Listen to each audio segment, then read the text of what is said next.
This is Max and Mia Podcast. Hey everyone, welcome back to Max and Mia Podcast. Hi there. Great to have you with us again. How are you doing today, Max? I'm doing fantastic. Thanks for asking. Actually, I'm pretty excited because tomorrow is Friday and I've got some cool stuff planned for the weekend. Oh, really? That sounds interesting. I have to admit, I'm still figuring out what to do. Maybe go to the movies or just chill at home with a good book. Oh, that's nice. I love lazy weekends sometimes. For me, I'm thinking about going hiking with some friends on Saturday morning, and then maybe we'll grab dinner somewhere new. That sounds amazing. I really need to be more active too. By the way, thanks so much to all our listeners for being with us today. We truly appreciate you spending your time learning English with us. Absolutely. Whether you're listening during your commute, at home, or while taking a walk, we're happy you're here with us. So Max, you know what's funny? We were just talking about our weekend plans, and I realized this is something everyone does, making plans for Saturday and Sunday. You're totally right. It's actually one of those things that comes up all the time. Whether you're talking to friends, coworkers, or even someone you just met. Like, hey, got any plans for the weekend? Exactly. So today, we thought it would be perfect to focus on weekend plans.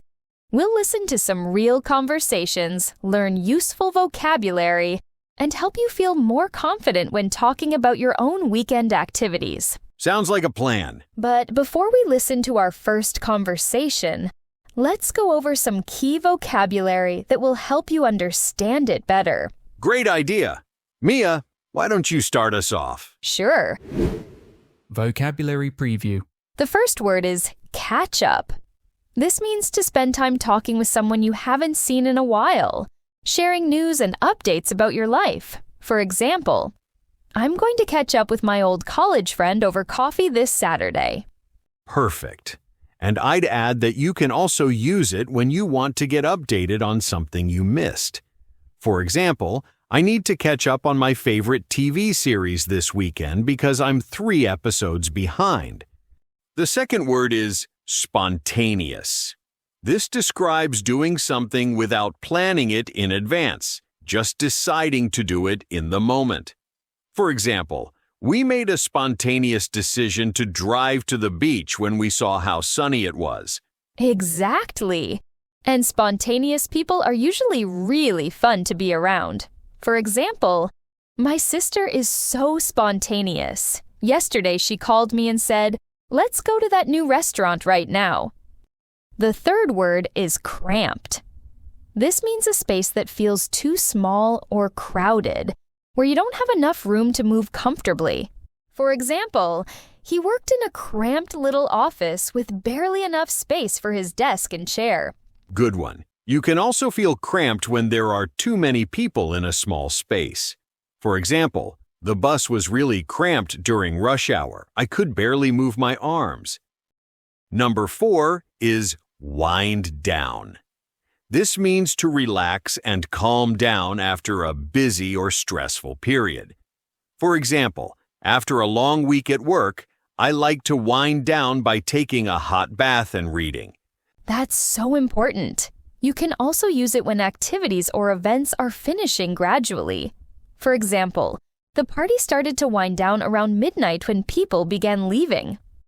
And our last word is treat yourself. This means to do something special or nice for yourself, usually as a reward, or just because you deserve it. For example, I worked really hard this month, so I'm going to treat myself to a massage this weekend. I love that concept. You can treat yourself with small things too, not just expensive ones. For example, I decided to treat myself to my favorite ice cream flavor after finishing my project. And that was our last example.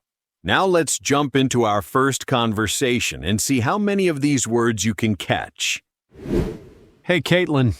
I was just thinking about this weekend. Are you still up for checking out that county fair that's happening downtown? Oh, absolutely. I've been looking forward to it all week. I heard they have some amazing food trucks this year. Plus, I really need to wind down after these crazy work deadlines. Oh, tell me about it. I feel like I haven't had a proper break in ages. So what time were you thinking? I know it opens at 10, but I'm wondering if we should go earlier or later in the day. Good question. I was actually thinking we could be a bit spontaneous about it. Maybe start around noon? That way we can sleep in a little, grab some brunch first, and then head over when we're fully awake. That sounds perfect. Speaking of food, I looked at their website yesterday and they have this incredible selection. There's everything from Korean barbecue tacos to those huge turkey legs. My mouth is already watering. Oh, wow, Korean barbecue tacos? That's such an interesting combination. I'm definitely trying those. And you know what? I think I'll treat myself to one of those fancy milkshakes they advertise. The ones with all the crazy toppings. Those look insane. I saw pictures online. They're like 3 feet tall with cookies and candy hanging off them. Though honestly, I'm more excited about the games and rides. Did you see they have that new spinning ride called the Hurricane? I did see that. But I have to be honest with you, I'm a bit nervous about the intense rides. Last time I went on something like that and I felt sick for hours afterward. Maybe we could start with something less dramatic? Of course, no pressure at all. There are plenty of other things to do. They have those classic carnival games. You know, the ring toss, the basketball hoops that are definitely rigged somehow. We could try to win some ridiculous stuffed animals. Those games are totally rigged, but they're still fun. I'm pretty competitive.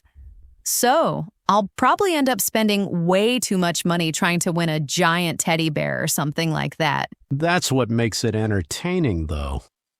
And hey, if we get tired of walking around, they have live music performances throughout the day. I checked the schedule, and there's a local rock band playing at 3, then some folk musicians later in the evening. That's fantastic. I love discovering new local artists. We could grab some food, find a spot on the grass, and just enjoy the music. It'll be nice to catch up properly, too. Feels like we haven't had a real conversation in weeks. Exactly. Between work and everything else, we barely have time to text each other, let alone hang out. This will be perfect for really catching up on what's been happening in our lives. Definitely. Oh, and I should mention, I invited my cousin Sarah to join us later in the afternoon. She's visiting from Portland this weekend, and I thought it might be fun for her to experience a real Southern County fair. Is that okay with you? Of course. The more the merrier. I haven't seen Sarah in forever. Didn't she just start that new job at the marketing company? Yes, she's been loving it, though she says the office is pretty cramped. They're apparently moving to a bigger space next month. She'll have lots of stories to share, I'm sure. Cool. So should we plan to meet at the main entrance around noon then? And maybe we should exchange phone numbers with Sarah in case we get separated in the crowds. Smart thinking. County fairs can get pretty hectic, especially on weekends. I'll text you her number tonight. Oh, and don't forget to bring cash. Most of the vendors still don't take cards. Good reminder. I'll hit the ATM tomorrow morning. This is going to be such a great day. I'm already imagining us walking around with our hands full of fair food, trying not to drop everything while we're laughing at something ridiculous. That's such a perfect picture. I can practically smell the funnel cake and hear the carnival music already. Thanks for suggesting this, Arnold. It's exactly what I need right now. My pleasure. I have a feeling this weekend is going to be one to remember. See you Saturday at noon. I'm excited. Talk to you then. Wow, what a fun conversation. I could really picture myself at that county fair with them. What did you think, Mia? I loved it. Arnold and Caitlin sounded so excited and natural. Did you notice how they both contributed ideas throughout the conversation?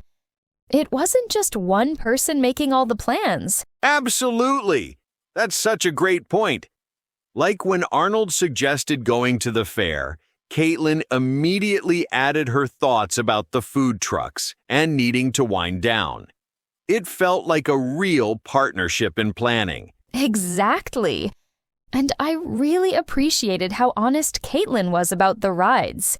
She didn't just go along with Arnold's excitement about the hurricane ride. She expressed her concerns. That's so realistic. Right. And Arnold's response was perfect. He didn't pressure her at all, just immediately offered alternatives. That's what good friends do. Did you catch how many of our vocabulary words they used naturally? Yes. Let me see. They used wind down when Caitlin talked about needing to relax after work deadlines. Then spontaneous when she suggested being flexible about the timing. Good ear. And treat yourself came up when Caitlin mentioned getting one of those fancy milkshakes. Oh, and cramped when they were talking about Sarah's office situation. And don't forget catch up. They used it twice, actually. Once when Arnold mentioned catching up on what's been happening in their lives. And again when Caitlin said they barely have time to hang out anymore. You know what else I noticed? They were really good at building on each other's ideas. When Arnold mentioned the food, Caitlin got excited about the Korean BBQ tacos, and then Arnold added details about those crazy milkshakes. That's such an important conversation skill. And they also handled the practical stuff really well, like discussing timing, bringing cash, and coordinating with Sarah. It shows they're experienced at making plans together. Definitely. Speaking of Sarah, I thought it was sweet how Caitlin included her cousin and how Arnold was immediately welcoming about it. That's another sign of a good friendship. For sure. And did you notice the language they used for making suggestions? Arnold said, "I was thinking," and "were you thinking?" while Caitlin used, "maybe we could," and "I was actually thinking." These are great phrases for our listeners to remember. Excellent observation. Those are much more natural than just saying, "we should do this," or "let's do that."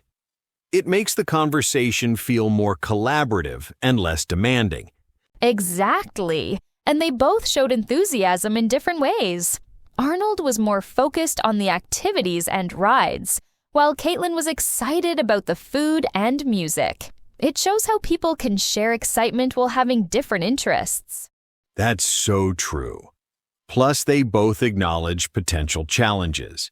Caitlin with the intense rides, Arnold with the crowds and getting separated. It's good to be realistic when making plans. Right. And they solved those challenges together, suggesting meeting points, sharing contact information, bringing cash. That's what successful planning looks like in real life. I also loved how they painted this picture of what they imagined, walking around with their hands full of food, laughing together. It made the whole thing feel more vivid and exciting. That's such a nice touch. It shows they're both really looking forward to spending time together, not just going through the motions of making plans. You're right. Now, let's move on to our second conversation. But first, let's look at some more vocabulary that will help you understand what Claire and Paul are discussing. Vocabulary preview. I'll start us off this time. Our first word is gear. This refers to equipment or items you need for a specific activity. For example, I need to pack my camping gear before we leave for the mountains, tent, sleeping bag, and cooking supplies. Great choice. You can also use gear in a more general way for any type of equipment. For example, my brother has all the latest photography gear, expensive cameras, lenses, and tripods. The second word is overcast. This describes the sky when it's completely covered with clouds, making it look gray and gloomy. For example, the weather forecast says it'll be overcast tomorrow, so we might not see much sunshine. Exactly. And overcast days can actually be nice for certain activities because you don't get too hot. For example, I love hiking on overcast days because I don't have to worry about getting sunburned. Our third word is packed. This means very crowded or full of people. For example, the beach was absolutely packed last weekend. We could barely find a spot to put our towels. That's right, and you can use it for any situation where there are too many people in a space. For example, the restaurant was so packed on Friday night that we had to wait an hour for a table. Number 4 is kayak. This is a small, narrow boat that you move through the water using a paddle with 2 ends. For example, we rented kayaks at the lake and spent the afternoon exploring the quiet coves. I love kayaking. It's such a peaceful activity. You can also use it as a verb. For example, my friends and I decided to kayak down the river instead of taking the hiking trail. And our final word is refreshing. This means something that makes you feel renewed, energized, or pleasantly cool. For example, after working in the hot sun all day, jumping into the swimming pool was incredibly refreshing. That's perfect. You can also use it for experiences that make you feel better emotionally. For example, it was refreshing to spend time in nature after being stuck in the office all week. Now, let's hear how Claire and Paul use some of these words as they make their lake plans. Hey, Paul. I just checked the weather for Saturday, and it looks like it might be a bit overcast in the morning, but sunny in the afternoon. Perfect for our lake trip, don't you think? That actually sounds ideal. I was worried it might be too hot if it's sunny all day. An overcast morning will be great for setting up our spot without sweating too much. Did you already think about what gear we should bring? I made a list. I've got the cooler, beach chairs, and sunscreen covered. Oh, and I found my old volleyball net in the garage. We could set it up if there's space and other people want to join in. Awesome. I love that you're always thinking ahead. I can bring the portable speaker and maybe some card games in case we want to chill in the shade for a while. Are you still planning to rent a kayak? Definitely. I've been looking forward to that all week. The rental place opens at 9, so we could grab one early before the lake gets too packed. Have you ever been kayaking before? Just once, a few years ago. It was surprisingly relaxing, though my arms were sore the next day. I'm a bit out of shape, but I think it'll be refreshing to try something different from our usual beach routine. That's exactly how I feel. We always end up just lying on towels and maybe swimming a little. Kayaking will give us a chance to explore the lake properly. Plus, I heard there's a small island in the middle that you can only reach by boat. An island? That sounds amazing. We should definitely paddle out there. Maybe we could pack some snacks and have a little picnic on the island. How long does the kayak rental last? They rent them for 4 hours, which should be plenty of time. We could kayak for the first couple of hours, then come back and relax on the beach. The water should be warmer by then, too. Perfect timing. Speaking of the beach area, do you know if it gets really packed on weekends? Last time I was there during summer, it was absolutely crazy. No parking spots, kids running everywhere. I called them yesterday, actually. The staff said Saturday mornings are usually much calmer than Sunday afternoons. If we get there around 9:30, we should find a good spot near the water without too much trouble. You're so organized. I really appreciate that. I would have just shown up and hoped for the best. What about food? Should we bring lunch or buy something there? I was thinking we could do both. Pack some sandwiches and fruit for the island picnic, but then grab something from the snack bar later. They apparently have really good fish tacos, and I've been craving those lately. Fish tacos at a lake. That's interesting. I'm definitely curious to try them. And you know what? After all that kayaking and swimming, I'll probably be hungry enough to eat anything. Huh. That's so true. There's something about being outdoors and active that just makes everything taste better. Oh, I almost forgot. Should we invite Emma and Jake? They mentioned wanting to do something outdoors this weekend. That could be fun.